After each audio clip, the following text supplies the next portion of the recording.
guys, how are you doing? You can already see it. Today we are, and I cannot get the gloves on, oh my goodness, should have done it at standstill. Today we are sitting in the new Arteon R. Please don't wonder that the dash is in this lime green. I have just changed the color to also get the illumination on, because I know I did a POV night drive with this car already, you know the video, and I did not turn on the ambient lighting. It was really my fault. I'm so sorry that I didn't do it. But today I still wanted to give you a short glimpse at what this could be looking like.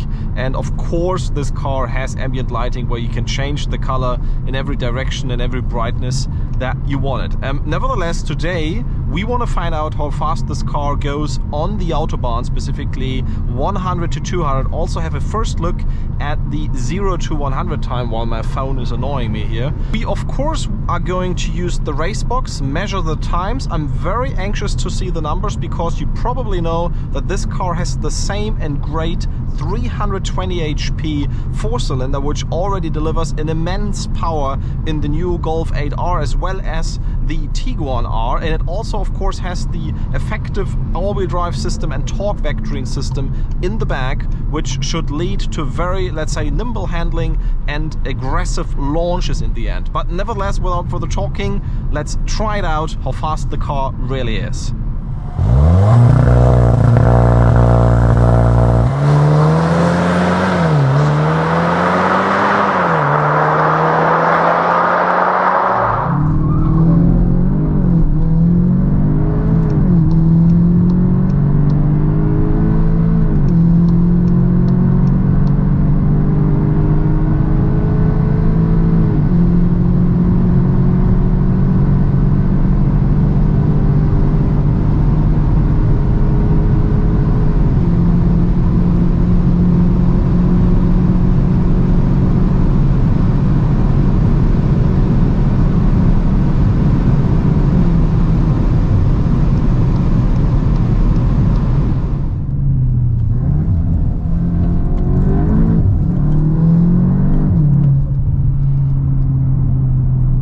So let's now see how fast the Arteon R goes 100 to 200.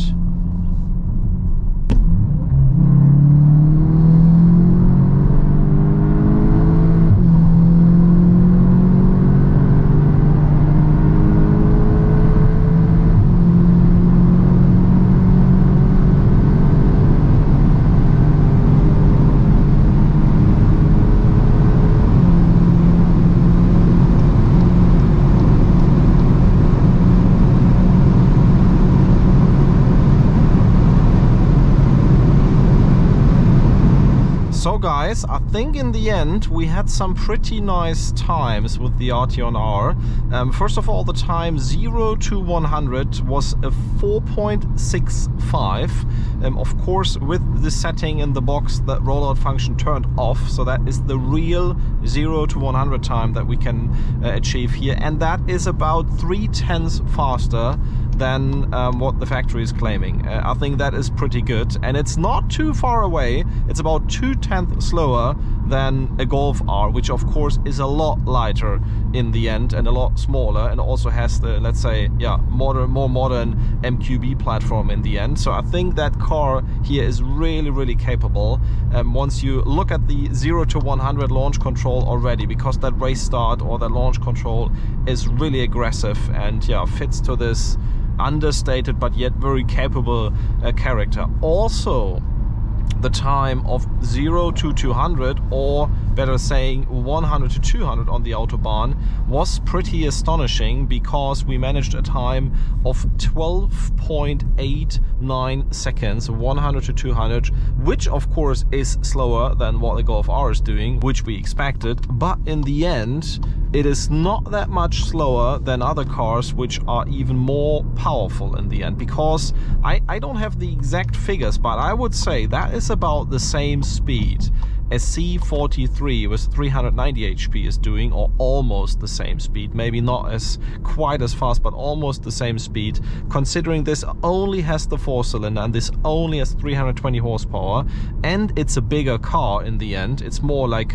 almost in the direction of a 5 Series or E-Class or Audi A6 or Audi S6, the form factor here.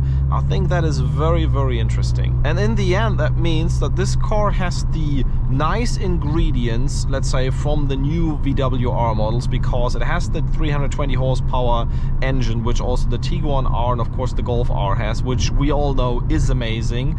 It secondly has that torque vectoring system, or the very effective all-wheel drive system, which helps in the corners and also gives that aggressive start in the end. And everything else, of course, is high quality and a premium feel, also, like you know from Volkswagen.